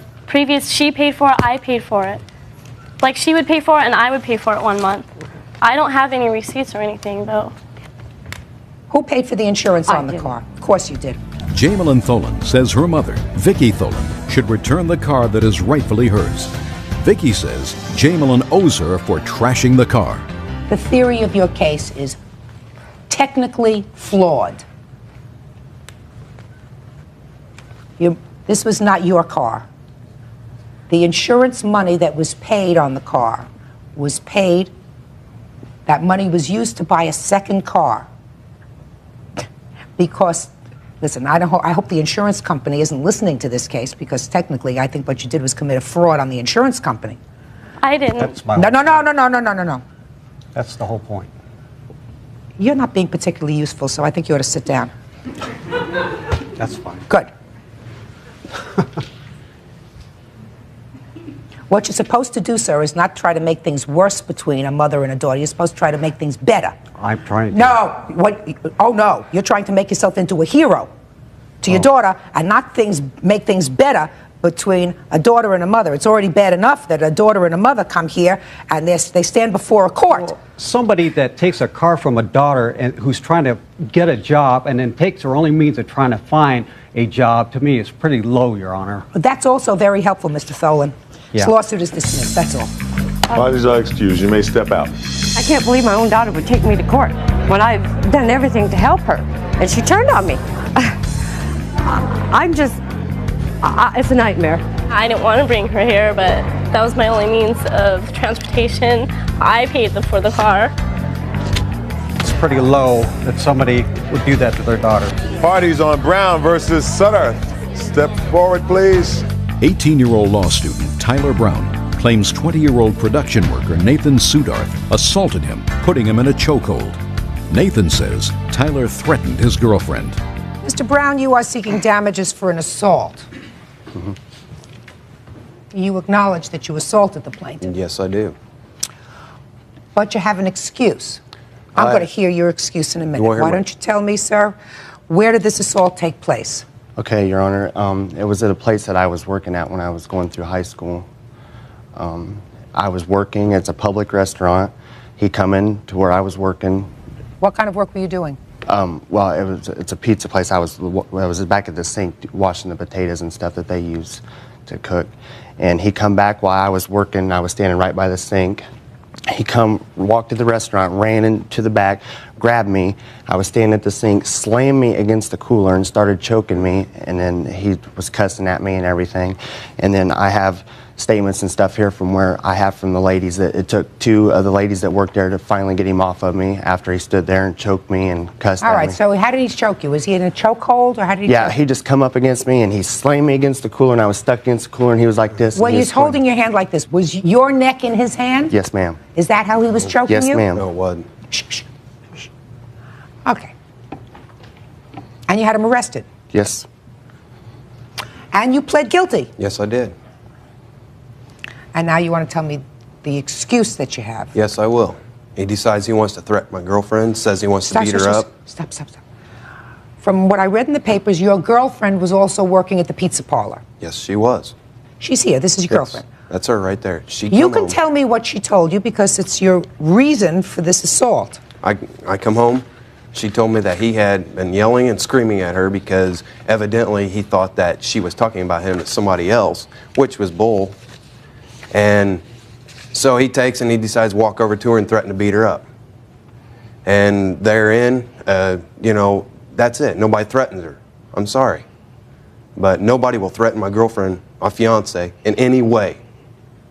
It does not happen. They do it, they got me after them. Because that is not right. I don't care who it is. Now, if it's another girl, fine. Some guy wants to threaten her, they got me to deal with, because it won't happen.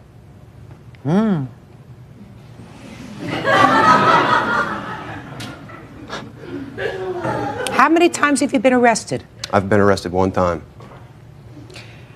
My sense is, sir, that it's not the last time. No, that is the last time. Well, I'm not so sure if that's your attitude. Because your girlfriend looks like a nice girl. I don't know whether she was saying things about him or not. Was he, stand up here a second. Was he your boss? No, he wasn't. He was just a fellow employee. Yes. And I gather from your hot-headed boyfriend over here that he thought that you were saying things about him to other employees. Right. Were you? Not that I recall. But you could have been. Right. So you got angry. Yes, ma'am. Do you remember what you said to her? I don't. I just remember confronting her about what she said, because some of the other ladies that worked there said she was saying things about me, and it disturbed me. And I just went up and I said, hey, if you have a problem with me, mention it to me. You ain't got no right to go around, you know, saying it behind my back and everything. If you got a problem with me, talk to me about it, you know. And I mean, we can go from there. Okay. What do you say he said to you? Well, he was yelling and screaming at me, and he was... No, what did he say? He was yelling to bring it on. Bring it on? Yes. Okay, what else did he say? That's all that I remember. And bring it on? Oh, shh, shh. Bring it on. Yes. Tyler Brown says Nathan Sudarth assaulted him. Nathan says Tyler should not have threatened his girlfriend. Is there a boss at this pizza parlor? Not really. Pizza place? Pizza parlor is New York, isn't it? That's right. Pizza joint, pizza restaurant. Pizza Emporium. Is there Pizza Emporium? That's a good one. Is there a boss there? There's got to be a boss there at this place. An owner? Yes. Well, why did you go to the owner? I did. And what did later. the owner? You went to the owner. Did the owner give you a satisfactory response? He made sure that we were no longer scheduled to work with each other, but the owner was not around, so it was a few days later. Fine, but when you saw the owner, the matter was resolved. You were no longer working same shifts. Right. And you haven't had difficulty with him since? No. You have no right to put your hands on anybody at any time, sir. No, do you I understand don't. that? Yes, I do. All right. And you did, in fact, put your hands on him. Yes, I did, and I paid for it. Well, you may have paid for it criminally, Yes, I did. but he has an absolute right to sue you civilly. What does he have to sue for? He has no injuries whatsoever, no medical bills. He hasn't. He can't win it. He hasn't. There's no way. There's punitive damages. I could have sued him in a civil court. He doesn't have to have injuries, sir, for him to get some sort of damages for that 60 seconds, 120 seconds, 5 minutes that you placed Then you in asked me why he fear. didn't sue me 2 years ago for it. May I explain that to you? Yes. Because Just a second. That's a good question. Because I was not 18. I just turned 18. That doesn't matter. Yes, it does. It does not. Hey, you seem to know everything. Did you No, go to I law don't. school? No, I did. Well, if you didn't go to law school, then what you have to do is keep your mouth shut and don't tell a lawyer what the law is.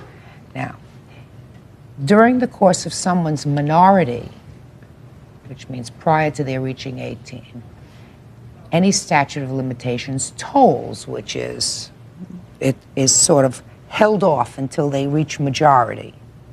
Now, your parents could have sued him civilly on your behalf. Why wasn't that done? They just wanted it, they left it up to me. We had understood about the tolling of the statute. We had understood that, and he said when I turned 18, you know, he would, if that's what I wanted to do, he would, you know. Now, my question to you, Mr. Brown, is this has clearly festered in your mind for a long time. It's something that was over. I mean, you weren't seriously injured, emotionally perhaps, but not physically injured at all. Right. Right? And you were 16 years old at the time. So you've gotten over it. Yeah, but I still see him in public, and I just get, like, I work part-time, and I just get sick of seeing him in public and him thinking, well, I just got off on a $173 fine. He's got that attitude, so I'm thinking, That is well, no fine. attitude. Then I will pursue it civilly, which that's why I'm here today. If he wants to... I understand that. You got a fine? Yes, I did. Did you spend any time in jail? No, I bailed. Well, you bailed, but you were held for a period of time. Yes, I was. How long? About 45 minutes. Were you put in a cell? No. I can understand your frustration, sir. I probably have more problem with his attitude, which at this point, 2 years after the fact, this happened 2 years ago, should have matured a little bit. I mean, you should have matured a little bit. I did. I don't see it, quite frankly. I don't see it. I mean, I don't see it, and I don't hear it from your voice that you've matured a little bit, that you haven't learned. There's a thing that if anybody wants to threaten her, I will have a different way of going around it next time. What's the other way that you're going to go around the next time? Oh, hell, I'll go to the police or something, because that's harassment. Just a second. Hey, shh. Okay. Just a second. That's reasonable. Exactly. That's reasonable. That's not what you told me 2 minutes ago. No. 2 minutes ago, you said to me, if somebody threatens that they're going to have to deal with me. That's what you told me 2 minutes ago. nothing gets done about it seems through to the me police, that I you will. have, in fact, sir, matured over the last 10 minutes, which makes me feel very comfortable. I'm awarding you, sir, $250 for the assault. That's it. It's happened two years ago.